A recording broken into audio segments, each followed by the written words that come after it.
নমস্কাৰ সিটি 18 ষ্টুডিঅত মই প্ৰিয়ংকা প্ৰথমতে আছে ব্ৰেকিং নিউজ আজি দিল্লীলৈ ৰাওনা হ'ব মুখ্যমন্ত্ৰী সৰ্বানন্দ সোণোৱাল আৰু বিত্তমন্ত্ৰী হিমন্ত বিশ্ব শৰ্মা দেওবাৰে কেন্দ্ৰীয় গৃহমন্ত্ৰী অমিত শাহক সাক্ষাৎ কৰিব মুখ্যমন্ত্ৰী আৰু বিত্তমন্ত্ৰীয়ে অসম চুক্তিৰ দফা 6 ৰূপায়ণ কমিটিৰ প্ৰতিবেদনৰ সন্দৰ্ভত গৃহমন্ত্ৰীৰ আলোচনাত মিলিত হ'ব সোণোৱাল আৰু শৰ্মা ইতিমধ্যে কিছুদিন পূৰ্বে প্ৰতিবেদন অসম চৰকাৰে কেন্দ্ৰীয় গৃহ মন্ত্ৰালয়ক জমা নিদিয়াৰ তথ্য ফাদিল হৈছিল মুখ্যমন্ত্ৰীয়ে বিজেপিৰ মুখ্য কাৰ্যালয়ৰ এখন দলীয় সভাতো অংশগ্ৰহণ কৰিব 21 ছেপ্টেম্বৰত অসমলৈ উভতি আহিব মুখ্যমন্ত্ৰী সোণোৱাল আজি দিল্লীলৈ ৰাওনা হ'ব মুখ্যমন্ত্ৰী সৰ্বানন্দ সোণোৱাল আৰু বিত্তমন্ত্ৰী হিমন্ত বিশ্ব শৰ্মা দেওবাৰে কেন্দ্ৰীয় গৃহমন্ত্ৰী অমিত শাহক সাক্ষাৎ কৰিব মুখ্যমন্ত্ৰী আৰু বিত্তমন্ত্ৰীয়ে অসম চুক্তিৰ দফা 6 ৰূপায়ণ কমিটিৰ প্ৰতিবেদনৰ সন্দৰ্ভত গৃহমন্ত্ৰীৰ আলোচনাত মিলিত হ'ব সোণোৱাল আৰু হিমন্ত বিশ্ব শৰ্মা কিছুদিন পূৰ্বে প্ৰতিবেদন অসম চৰকাৰে কেন্দ্ৰীয় গৃহ মন্ত্ৰালয়ক জমা নিদিয়াৰ তথ্য ফাদিল হৈছিল আজি মুখ্যমন্ত্ৰীয়ে বিজেপিৰ মুখ্য কাৰ্যালয়ত এখন দলীয় সভাতো অংশগ্ৰহণ কৰিব আৰু 21 ছেপ্টেম্বৰত অসমলৈ উভতি আহিব মুখ্যমন্ত্ৰী সোণোৱাল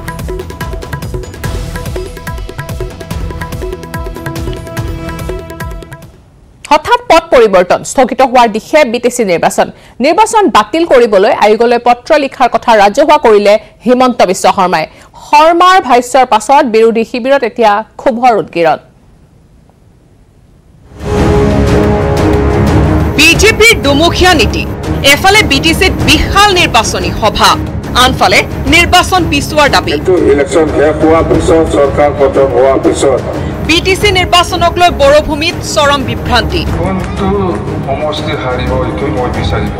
বিটিএডিত নিৰ্বাচনী কুচকাৱাজ তুংগত উঠাৰ সময়তে ৰাজ্যৰ 2 নম্বৰ মন্ত্ৰী হিমন্ত বিশ্ব শৰ্মাৰ বিস্ফোৰক মন্তব্য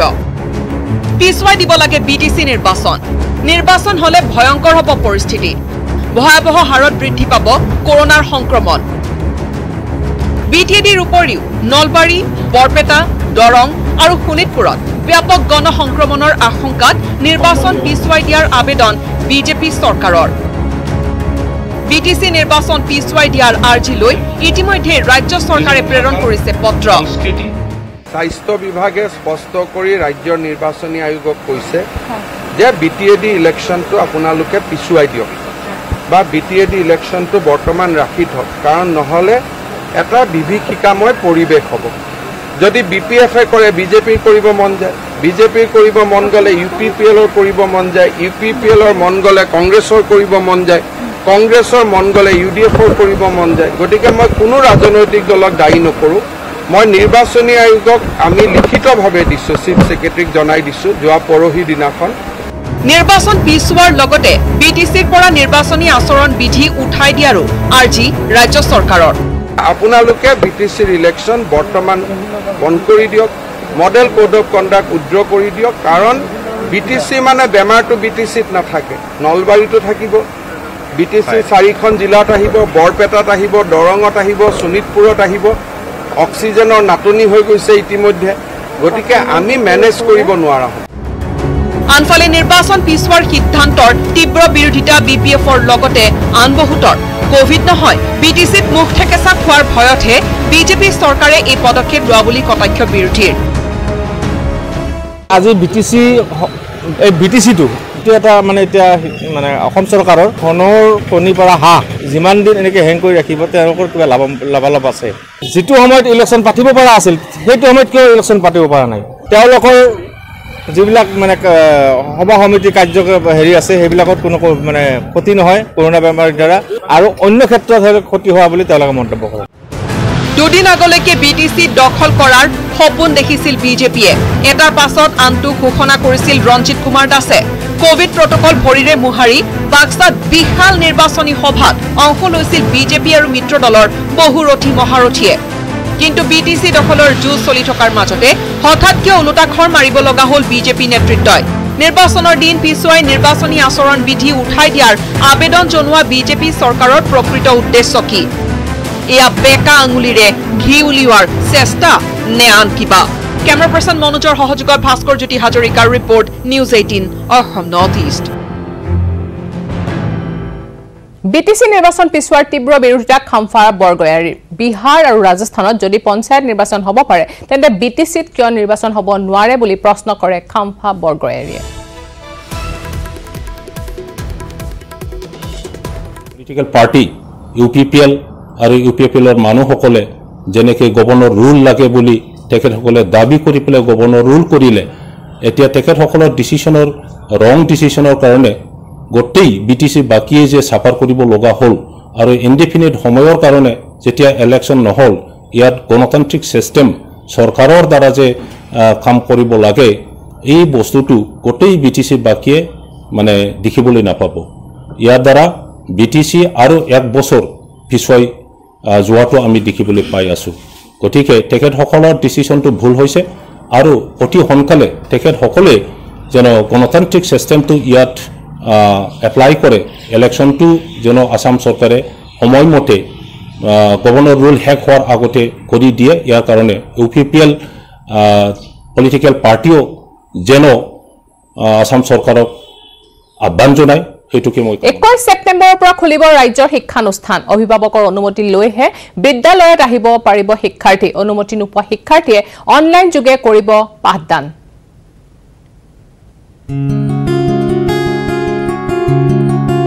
21 ছেপ্টেম্বৰৰ পৰা নৱমৰ পৰা দ্বাদশ শ্ৰেণীৰ পাঠদান শিক্ষাৰ্থীসকলে নিজ অঞ্চলৰ যিকোনো শিক্ষা অনুষ্ঠানত কৰিব পাৰিব পাঠদান অভিভাৱকৰ অনুমতি নোহোৱা শিক্ষাৰ্থীয়ে ল'ব পাৰিব অনলাইন পাঠদান কৰোনা মহামাৰীৰ বাবে বিগত 6টা মাহে বন্ধ হৈ আছিল বিভিন্ন শিক্ষা প্ৰতিষ্ঠানসমূহ সংক্ৰমণৰ ভয়াৱহতাৰ প্ৰতি লক্ষ্য ৰাখি ৰাজ্য চৰকাৰে তাৎক্ষণিকভাৱে মাৰ্চ মাহৰ শেষৰ ফালৰ পৰাই অনিৰ্দিষ্ট কাললৈ বন্ধৰ নিৰ্দেশ দিছিল শিক্ষা অনুষ্ঠান শেহতীয়াকৈ সম্পূৰ্ণ 6টা মাহৰ অন্তত বৃহস্পতিবাৰে পিয়লি ৰাজ্য চৰকাৰে 21 ছেপ্টেম্বৰৰ পৰা বিভিন্ন নিৰ্দেশনাৰ মাজেৰে বিদ্যালয়সমূহ খোলাৰ এক নতুন নিৰ্দেশনা জাৰি কৰে নৱম মানৰ পৰা দ্বাদশ শ্ৰেণীলৈ পাঠদানৰ অনুমতি দিয়ে ৰাজ্য চৰকাৰে পুৱা 9 বজাৰ পৰা 12 বজা আৰু 1 বজাৰ পৰা 4 বজালৈ হ'ব পাঠদান অৱশ্যে এই ক্ষেত্ৰত অভিভাৱকৰ অনুমতি সাপেক্ষেহে ছাত্ৰ-ছাত্ৰীসকলক বিদ্যালয়লৈ আহিব দিয়া হ'ব বুলি মন্তব্য শিক্ষামন্ত্ৰী ডক্টৰ হিমন্ত বিশ্ব শৰ্মাৰ কালিৰ পৰা স্কুলবিলাক আৰম্ভ হ'ব কিন্তু গাৰ্জেনে অনুমতি দিলেহে ল'ৰা ছোৱালী স্কুলত যাব গাৰ্জেনে যাব নোৱাৰে তেওঁলোকে অনলাইন পঢ়ি থাকিব পাৰিব আজি যেনেকৈ পঢ়ি আছে গতিকে যিসকলৰ অনলাইন আছে যিসকলে পাৰে কিবা আন ব্যৱস্থা কৰিব বা ঘৰত ককায়েকে পঢ়ুৱাব পাৰে ভায়েকে পঢ়ুৱাব পাৰে তেওঁলোক নাযাব অভিভাৱকৰ অনুমতি নোপোৱা ছাত্ৰ-ছাত্ৰীসকলে ঘৰতে অনলাইন যোগে ল'ব পাৰিব পাঠদান এই পৰ্যন্ত হোষ্টেলসমূহ খোলাৰ ক্ষেত্ৰত কোনো ধৰণৰ সিদ্ধান্ত গ্ৰহণ কৰা নাই বিভাগীয় কৰ্তৃপক্ষই যাৰ বাবে ছাত্ৰ-ছাত্ৰীসকলে এতিয়া নিজ নিজ অঞ্চলৰ যিকোনো বিদ্যালয়ত শিক্ষা গ্ৰহণ কৰিব পাৰিব বুলি কয় মন্ত্ৰীগৰাকীয়ে আমি এটা নিৰ্দেশ দিছিলোঁ যে যি গাঁৱত কলেজ আছে সেই গাঁৱৰ কলেজতে যাওক যি নগৰৰ স্কুল আছে তাতেই যাওক এতিয়া কটনত পঢ়িলেও কটনত এতিয়া আহিব নালাগে আমি সেই ধৰণে অৰ্ডাৰ দি দিছোঁ যে যি ষ্টুডেণ্টে য'ত যাব খোজে তাতেই যাব পাৰি এইটো প্ৰসংগতে ধৰি ল'লো কটনৰ এটা ষ্টুডেণ্ট তেওঁৰ ঘৰ নলবাৰী বা তেওঁ নলবাৰী কলেজত পঢ়িব পাৰি যিকোনো কলেজ যাব পাৰিব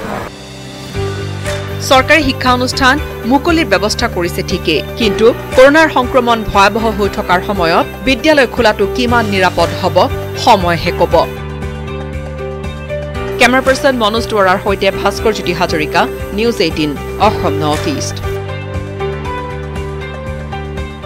এক ব্ৰেকিং নিউজ মূল্যবৃদ্ধিৰ প্ৰতিবাদত নাৰেংগীত অসম জাতীয়তাবাদী যুৱ ছাত্ৰ পৰিষদৰ নাৰেংগী আঞ্চলিক সমিতিৰ প্ৰতিবাদ ৰাজপথত যোগান মন্ত্ৰী আৰু মুখ্যমন্ত্ৰী সৰ্বানন্দ সোণোৱালৰ প্ৰতিমূৰ্তি দাহ কৰি সাব্যস্ত কৰে প্ৰতিবাদ মূল্যবৃদ্ধি ৰোধ কৰক সিন্ডিকেট ৰাজ বন্ধ কৰক যোগান মন্ত্ৰী মুৰ্দাবাদ মুখ্যমন্ত্ৰী মুৰ্দাবাদ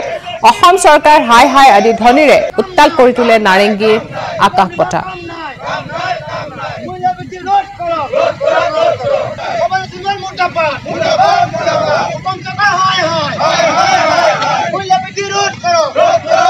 আজি অত্যাৱশ্যক খাদ্য সামগ্ৰীৰ ইমানেই মূল্য বৃদ্ধি হৈছে যে আজি সাধাৰণ জনতা চলিব নোৱাৰা অৱস্থাৰ সৃষ্টি হৈছে আজি আলু পিঁয়াজৰ 50 টকা হৈছে মচুৰ দাইল আজি 55 টকাৰ পৰা 80 টকা হৈছে আজি মিঠাতেলৰ 105 টকাৰ পৰা 140 টকা পৰ্যন্ত মূল্য বৃদ্ধি হৈছে গতিকে এনে কৰোণা মহামাৰীৰ বাবে আমি কাম বন নোহোৱা হৈ আৰ্থিক সংকটত ভোগ কৰি আছোঁ আৰু তাৰ ওপৰতে চৰকাৰে এনেকুৱাকৈ মূল্য বৃদ্ধি কৰিছে যে আমি উপায়ন্তৰ হৈছোঁ, আমি চলিব নোৱাৰা অৱস্থাৰ সৃষ্টি হৈছে। সেয়ে আজি আমি উপায় নাপাই আমি ৰাজপথত আমি মূল্য বৃদ্ধিৰ প্ৰতিৰোধত আমি আন্দোলন কৰিবলগীয়া হৈছে। আজি মুখ্যমন্ত্ৰী আৰু যোগান বিভাগৰ মন্ত্ৰীৰ আমি পুতলিকা দাহ কাৰ্যসূচীৰ জৰিয়তে আমি চৰকাৰক সকীয়াই দিছোঁ যে আপোনালোকে অনতিপলমে মূল্য নিয়ন্ত্ৰণ কৰক আৰু আমাৰ পামহি বজাৰত শাক পাচলিৰ ব্যৱসায়ত যি সিন্ডিকেট ৰাজ চলি আছে এই সিন্ডিকেট ৰাজ অনতিপলমে আপোনালোকে নিয়ন্ত্ৰণ কৰক, উৎখাত কৰক, অন্যথা পৰৱৰ্তী সময়ত আমি তীব্ৰ আন্দোলন গঢ়ি তুলিবলৈ আমি বাধ্য হ'ম। নগাঁৱৰ কৃষ্ণাইঘাটত কৃষক মুক্তি সংগ্ৰাম সমিতিৰ প্ৰতিবাদ। কৃষ্ণাইঘাটৰ 4 লেনযুক্ত ৰাজপথত কৃষক মুক্তি সংগ্ৰাম সমিতিয়ে নগাঁও জিলা সমিতিৰ উদ্যোগত প্ৰতিবাদী কাৰ্যসূচী ৰূপায়ণ কৰে। প্ৰধানমন্ত্ৰী নৰেন্দ্ৰ মোদীৰ পুতলিকা দাহ কৰাৰ লগতে বিতৰ্কিত কৃষি বিধেয়ক লোকসভাত গৃহীত কৰাক লৈ ক্ষোভ প্ৰকাশ কৰে। বিজেপি নেতৃত্বাধীন NDA চৰকাৰৰ কৃষক নীতিৰ তীব্ৰ বিৰোধিতা, কৃষকক উপযুক্ত সন্মান প্ৰদানৰ দাবী জনায় প্ৰতিবাদকাৰীসকলে। অন্যথা জংগী আন্দোলনৰ ভাবুকি প্ৰদান কৰে প্ৰতিবাদকাৰীসকলে।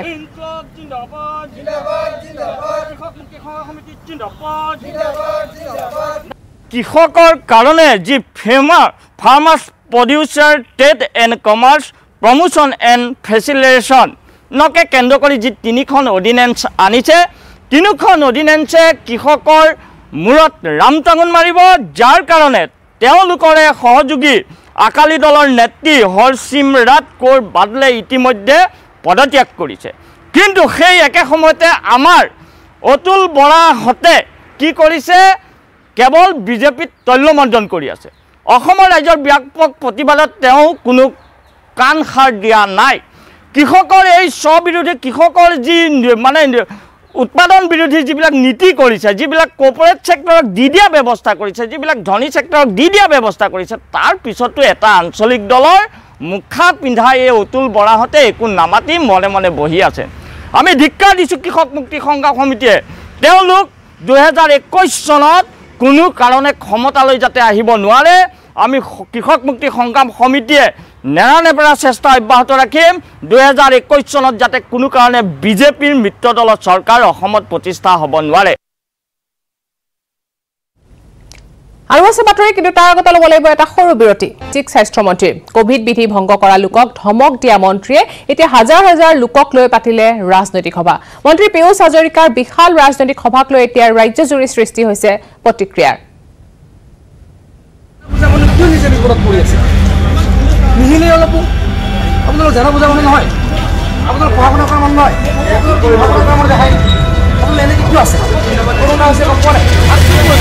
এইজন ৰাজ্যিক স্বাস্থ্যমন্ত্ৰী পীযুষ হাজৰিকা কোভিড সজাগতাৰ বাবে সচিবালয়ৰ প্ৰৱেশ দ্বাৰত তৎপৰ পীযুষ, লগত কেমেৰালৈ পীযুষৰ ধমক।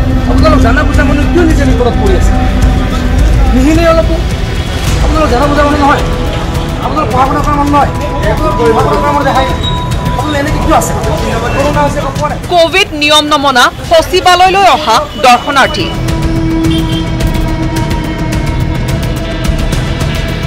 ফাঁচী বজাৰতো মন্ত্ৰী পীযুষৰ এই ৰূপ। দোকানী ব্যৱসায়িক কঠোৰ সকিয়নি যেন কৰোনাৰ ত্ৰাণকৰ্তা এইজন মন্ত্ৰী পীযুষ।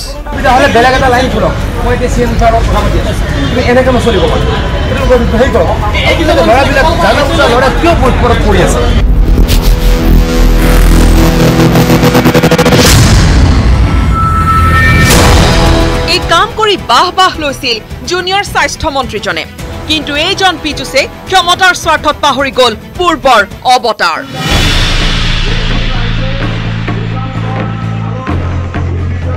পাহৰিলে কোভিড প্ৰটকল, ক্ষমতাৰ ৰাগীত সকলো পাহৰিলে মন্ত্ৰীয়ে।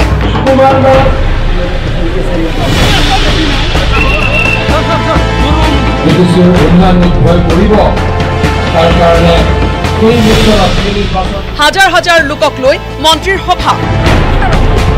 যি সময়ত কোভিড-19 মহাপ্ৰলয়ৰ সৃষ্টি কৰিছে, সেই সময়তে চাওকে ভয়ংকৰ দৃশ্য। কোভিড বিধি উলংঘা খোদ স্বাস্থ্যমন্ত্ৰীৰ। শুকুৰবাৰে বাক্সা জিলাৰ দৰংগাজুলি পৰিষদীয় সমষ্টিত মন্ত্ৰী পীযুষৰ উপস্থিতিত অনুষ্ঠিত হ'ল এই বিশাল নিৰ্বাচনী সভা।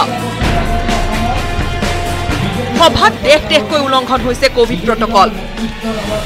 উপস্থিত অধিকাংশ লোকৰ মুখত নাই মাস্ক নাই সামাজিক দূৰত্ব মহামাৰী কোভিড-19ক লৈ খুদ কেন্দ্ৰই বলবৎ কৰা নীতিকো ভৰিৰে মুহাৰিলে মন্ত্ৰীয়ে বিপৰীতে মন্ত্ৰীৰ সভাত উপস্থিত হাজাৰ হাজাৰ লোক 14 সেপ্টেম্বৰতো অনুৰূপ ধৰণে এখন বিশাল জনসভাত অংশ লৈছিল মন্ত্ৰীগৰাকীয়ে এআই প্ৰমাণ কৰে ক্ষমতাৰ স্বাৰ্থত সকলো বিসৰ্জন দিব পাৰে এওঁলোকে আৰু ভুল কৰাৰ পাছত এবাৰ শুনক মন্ত্ৰীৰ মন্তব্য ৰাইজক সজাগ হ'বলৈ আজিতো মই বিচৰা নাছিলোঁ কিন্তু তেওঁলোকে কৰাৰ কাৰণে মই উভতিও যাব নোৱাৰিলোঁ মই এনেকৈ বিচৰাই নাছিলোঁ মই খুব বেছি এখন কৰ্মী সভা দিবলৈকে গৈছিলোঁ গতিকে পৰৱৰ্তী সময়ত মই মোৰ ক্ষেত্ৰত মই মিটিং কৰিলেও তন্ত্ৰ চিৰিয়াছ কমপ্লিটলি কৰিম কোনো চিন্তা নাই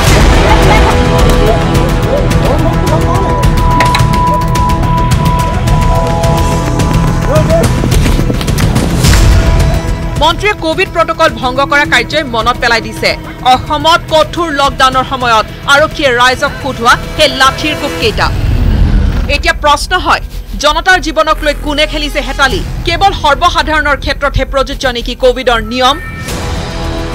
জুনিয়ৰ স্বাস্থ্য মন্ত্ৰীজনৰ বিৰুদ্ধে গোচৰ ৰুজু কৰাৰ সাহস হ'বনে আৰক্ষী প্ৰশাসনৰ বাক্সাৰ পৰা মনোহৰ ৰাজবংশীৰ report news 18 Assam north east breaking news মহানগৰীৰ দিন দুপৰতে ডকাইতি যুৱতীক চুকা অস্ত্ৰেৰে আক্ৰমণ কৰি ধন লুট দুৰ্বৃত্তৰ মহানগৰীৰ কটাহবাৰীত চাঞ্চল্যকৰ ঘটনা আহত যুৱতী ৰূপালী সিনহাৰ অৱস্থা এতিয়া সংকটজনক কটাহবাৰীৰ এছবিআই গ্ৰাহক সেৱা কেন্দ্ৰৰ প্ৰবন্ধক যুৱতীগৰাকী মাৰুতি 800 বাহনত আহিছিল দুটা দুৰ্বৃত্ত কটাহবাৰীৰ এছবিআই গ্ৰাহক সেৱা কেন্দ্ৰত এই ঘটনা আহত প্ৰবন্ধকগৰাকীক হস্পিটেলত ভৰ্তি কৰোৱা হৈছে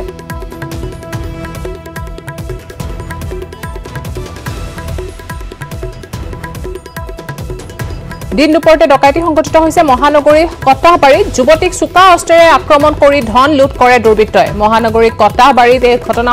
চাঞ্চল্যকৰ ঘটনাটো সংঘটিত হৈছে আহত যুৱতীগৰাকী হৈছে ৰূপালী সিনহা তেওঁৰ অৱস্থা এতিয়া সংকটজনক বুলি জানিব পৰা গৈছে এছবিআইৰ কটাহবাৰীৰ গ্ৰাহক সেৱা কেন্দ্ৰৰ প্ৰবন্ধক যুৱতীগৰাকী এখন মাৰুতি 800ত আহিছিল দুটা দুৰ্বৃত্ত আৰু কটাহবাৰী এছবিআই গ্ৰাহক সেৱা কেন্দ্ৰত এই ঘটনাটো সংঘটিত কৰিছিল আহত প্ৰবন্ধকগৰাকীক ইতিমধ্যে হস্পিটেলত ভৰ্তি কৰোৱা হৈছে আৰু এতিয়াও সংকটজনক অৱস্থা বুলি জানিব পৰা গৈছে ধন লুটৰ চেষ্টা চলাইছিল মাৰুতি 800ত আহা দুটা দুৰ্বৃত্তই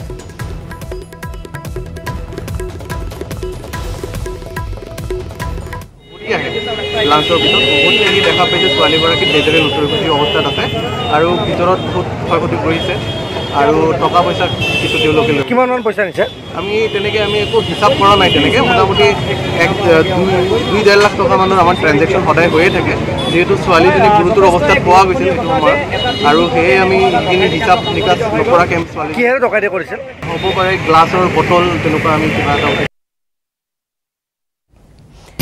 এই আপোনালোকে শুনিবলৈ পালে এজন লোকৰ মন্তব্য যে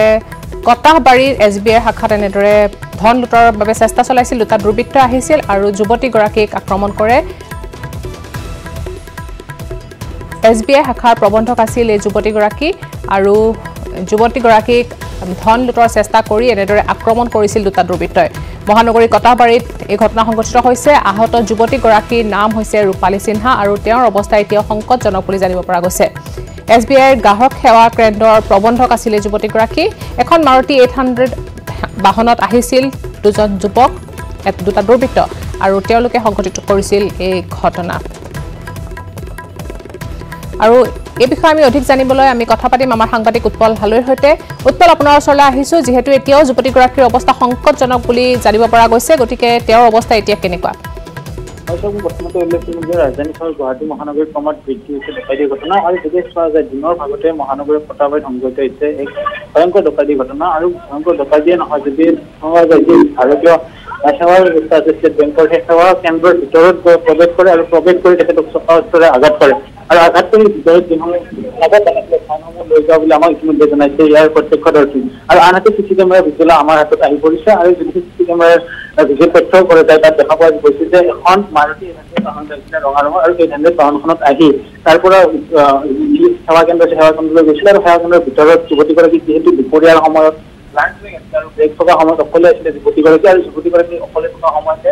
যুৱতীগৰাকীক আক্ৰমণ কৰে নগদ 1.5 লাখ টকা বুলি আমি গম পাইছোঁ আৰু এই 1.5 লাখ টকা ইতিমধ্যে লুট কৰি আমি গম পাইছোঁ আৰু ইতিমধ্যে যুৱতীগৰাকীৰ কথা উল্লেখ কৰিছে আৰু যুৱতীগৰাকী ইতিমধ্যে এক্সেল কেয়াৰ হস্পিটেলৰ স্থানীয় লোক আৰু ইয়াৰে যিসমূহ ব্যৱসায়ী আছে ব্যৱসায়ীসকল তৎপৰতাত দীপালী সিংহ নামৰ যুৱতীগৰাকী তেখেতে ব্ৰাঞ্চ মেনেজাৰ আছিলে এই বেংকটো আৰু ষ্টেট বেংকৰ যি সেৱা কেন্দ্ৰ আছে সেৱা কেন্দ্ৰত তেখেতে ব্ৰাঞ্চ মেনেজাৰ আছিলে আৰু তেখেতক এক্সেল কেয়াৰ হস্পিটেলত ভৰ্তি কৰা হৈছে আৰু এক্সেল কেয়াৰ হস্পিটেলত ইতিমধ্যে আমি যি খবৰ পাইছোঁ তেখেত সংকটমুক্ত বুলি জনাইছে আৰু ইতিমধ্যে আৰক্ষী প্ৰশাসনৰ উচ্চ স্তৰৰ বিষয়াসকল আহি উপস্থিত হৈছে আৰু তদন্ত আৰম্ভ কৰিছে আৰু ভিতৰৰ কোনো চিচি কেমেৰাৰ ভিডিঅ'টো এতিয়া সংগ্ৰহ হোৱা নাই কিয়নো চিচি কেমেৰাৰ বেয়া হৈ থকা বুলি জনাইছে আৰু বিকল হৈ আছিলে বুলি জনাইছে সেই বিষয়ে কিন্তু তদন্ত কৰিব আৰক্ষী কিয়নো যিহেতু ষ্টেট বেংক অফ ইণ্ডিয়াৰ গ্ৰাহক সেৱা কেন্দ্ৰ য'ত সকলো ফালে চিচি কেমেৰা আবদ্ধ হৈ থাকে কিন্তু ভিতৰৰ কিয় বিকল হৈ আছে তাক লৈ তদন্ত চলিব আৰু যদি চোৱা যায় সেই সময়ত দুপৰীয়া সময় আছিলে আৰু আহাৰ গ্ৰহণৰ সময় আছিলে সময়ত ছোৱালীগৰাকী অকলে আছিলে যিগৰাকী বিষয়া আছে বিষয়াগৰাকী অকলে থকা সময়ছোৱাত ভিতৰত প্ৰৱেশ কৰি চুৰিৰে চোকা ওচৰে আঘাত কৰি মনেৰে গুচি গৈছে আৰু যদি চোৱা যায় এই ঘটনা সংঘটিত হৈছে মহানগৰী কটাবাৰী আৰু মই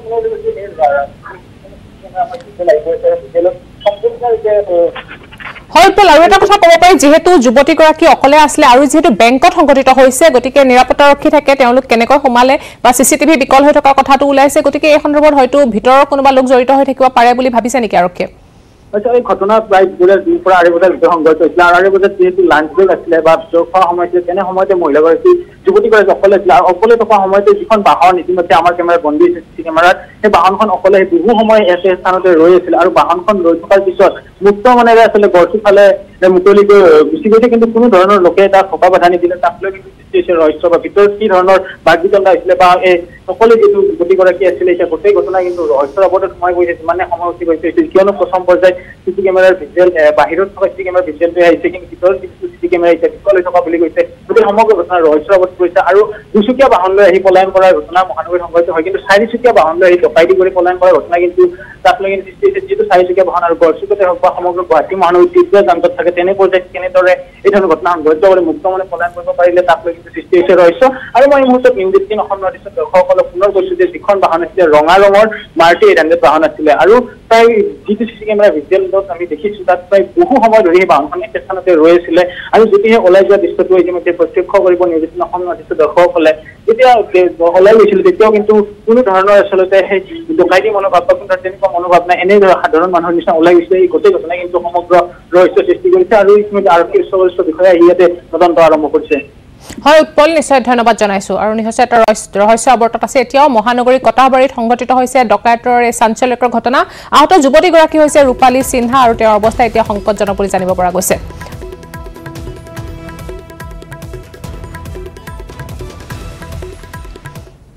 আহিছো পৰৱৰ্তী বাৰ্তালৈ আহিনমহীয়া বানত এতিয়া ত্ৰস্তমান হৈছে জনতা হুৰাহুৰে বাঢ়িছে নৈ উপনৈ চপৰে খহিছে নৈৰ গৰা ক্ষতিগ্ৰস্ত গোলাঘাট গোৱালপাৰা বঙাইগাঁও মৰিগাঁও সোণতলীৰ বিস্তীৰ্ণ এলেকা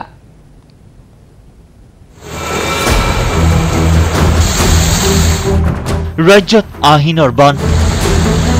কেইবাখনো জিলাত বানৰ সংহাৰী ৰূপ বানৰ লগতে খহনীয়াটো তছনছ বহু পৰিয়ালৰ ঘৰ বাৰী নিশ্চিহ্ন হৈছে বিদ্যালয় ৰাজহুৱা অনুষ্ঠান নিৰ্বিকাৰ চৰকাৰ বানৰ কবলত পৰি কক বকাইছে গোলাঘাট জিলাৰ ডেৰগাঁৱৰ চৰাইচাপৰি অঞ্চলৰ কেইবাখনো গাঁও হঠাৎ ভয়াৱহ ৰূপ ধাৰণ কৰে ব্ৰহ্মপুত্ৰৰ বাঢ়নি পানীয়ে বানত অনিষ্ট হয় শ লোকৰ ঘৰ বাৰী খেতি পথাৰৰ শস্য ফেনে ফুটুকাৰে উফন্দি অহা বানত পথ দলং বিদ্যুতৰ খুঁটা আদি উটুৱাই নিয়ে বিশেষকৈ নমাটি ফগুনপাৰা এবানী ঘুৰিয়া দলিয়াজলীয়া নতুন মাটিৰ শীতলডুবি বহিখোৱা আদিকে ধৰি বহু অঞ্চল প্লাবিত কেইবাখনো গাঁৱৰ মাজত বিচ্ছিন্ন যোগাযোগ প্ৰায় 11টামান বজাৰ পৰা নদীৰ পৰা গোটেই সোঁতটো সোমাই আহিলে আহি পেলাই এটা জান হৈ পেলাই গোটেই খহাই দিলে এতিয়া বহুতে ঘৰ ভাঙিছে সেয়া সিপাৰে সেয়া মানুহ থাকি গ'ল পানীৰ মাজত গোৱালপাৰা জলেশ্বৰৰ তাকিমাৰীত বৰলুইতৰ কাল ৰূপ 20খনতকৈ অধিক গাঁও জাহ গৈছে বানত গৰাখহনীয়াই ভয়ংকৰ ৰূপ ধাৰণ কৰিছে জলেশ্বৰৰ তাকিমাৰী অঞ্চলত বিগত এটা পষেকত প্ৰায় শতাধিক পৰিয়াল গৃহহাৰা হৈছে নিশ্চিহ্ন হৈছে বিদ্যালয় ৰাজহুৱা অনুষ্ঠান প্ৰতিষ্ঠান 3 মাহ 2 মাহ ধৰি আমাৰ যিটো মথাউৰিৰ বিধ্বস্ত হৈ গৈছে একেবাৰে প্ৰলয়ংকাৰী বানপানীয়ে বান বিভীষিকা সৃষ্টি কৰিছে নিজৰ সম্পূৰ্ণ ঘৰখন তছনছ বিধ্বস্ত কৰি পেলাইছে বঙাইগাঁৱৰ হুৰামৰাত আই নৈৰ খহনীয়া জলসম্পদ বিভাগৰ ওপৰত ভৰসা হেৰুৱাইছে ৰাইজে জলসম্পদ বিভাগৰ প্লাষ্টিকৰ সহায়ত খহনীয়া প্ৰতিৰোধৰ ব্যৰ্থ চেষ্টা মথাউৰি ঢাকি দিয়া প্লাষ্টিক উটি গ'ল নৈত জলসম্পদ বিভাগৰ কাৰ্যক ধিক্কাৰ দিয়ে ৰাইজে অকৰ্মণ্য জলসম্পদ বিভাগলৈ ৰৈ নাথাকি হাতে কামে লাগিল ৰাইজ খহনীয়া প্ৰতিৰোধৰ বাবে ৰাইজৰ আপ্ৰাণ চেষ্টা ৰাইজে নৈত নামি বাঁহ পুতি বস্তা আৰু গছৰ ডাল পেলাই নৈ প্ৰতিৰোধৰ চেষ্টা চলাইছে ডিপাৰ্টমেণ্ট বা চৰকাৰৰ ফালৰ পৰা কোনো সঁহাৰি নাপোৱাৰ কাৰণে আমি মানে ৰাইজে উপায় নাপাই মানে খুজি মাগি গাছৰ ডাল আৰু বাঁহৰ খুজি মাগি মানে শ্ৰমদান হিচাপে অলপ কিবা কৰিব পাৰোঁ নেকি দক্ষিণ কামৰূপৰ সন্তলীৰ পানী খাইটিত ভয়ংকৰ খহনীয়া বৰলুইতৰ সোঁতে উটুৱাই নিলে জলসম্পদ বিভাগৰ 14 কোটি টকীয়া জিঅ' বেগ আপোন ঘৰখন ভাঙি অন্য ঠাইলৈ স্থানান্তৰ কৰাৰ বাবে ব্যস্ত হৈছে নৈপৰীয়া ৰাইজ খহনীয়াৰ কবলত পৰি নিশেষ হৈছে সন্তলীৰ লতৰীয়া দিয়া 1 নম্বৰ জটিয়া দিয়া 2 নম্বৰ জটিয়া দিয়া বৰদিয়া নয়াপাৰা পানীখাইটি ঝাওবাগান কৰাইতাৰী লতুৰতাৰিয়া আদিকে ধৰি 20খনৰো অধিক গাঁও জাহ গৈছে কেইবাখনো চৰকাৰী বেচৰকাৰী অনুষ্ঠান প্ৰতিষ্ঠান ইতিমধ্যে কেইবাটাও পৰিয়াল ইয়াৰ পৰা ঘৰ বেলেগ ঠাইলৈ হস্তান্তৰ কৰিব লগা হৈছে ইতিমধ্যে ইয়াত 18 কোটি টকাৰে যি জিঅ' বেগৰ কাম কৰিছিলে ইতিমধ্যে জিঅ' বেগ বৰ এফালৰ পৰা খহাই লৈ গৈ আছে ইফালে মৰাণত দিৰৈনৈৰ ভয়াৱহ খহনীয়াত জাহ গ'ল বহু পৰিয়ালৰ মাটি ভেটি হিংৰিজান তেলবাৰী লাইনত দিৰৈনৈৰ খহনীয়া চৰাইদেউ জিলাৰ মাহমৰা ৰাজচক্ৰ অঞ্চলতো কালৰূপ খহনীয়াৰ বিগত প্ৰায় এটা দশক ধৰি হৈ থকা গৰাখহনীয়াত বহু লোকে বাৰম্বাৰ ঘৰৰ ভেটি সলাবলগীয়া হৈছে এইটো খুব বেছি আপোনাৰ 1-1.5 বছৰৰ ভিতৰত হয়তো মানে ৰাস্তাটো পৰ্যন্ত খহি যাব আৰু বিশেষকৈ ইয়াৰ কাষত থকা যিসকল পৰিয়াল তেওঁলোকে ইয়াৰ পৰা উঠি যাবলগীয়া অৱস্থা হৈছে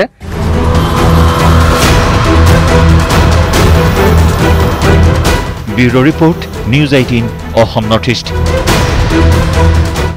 অব্যাহত থাকিব চিটি 18 কিন্তু তাৰ আগতে ল'ব লাগিব পুনৰ এটা বিৰতি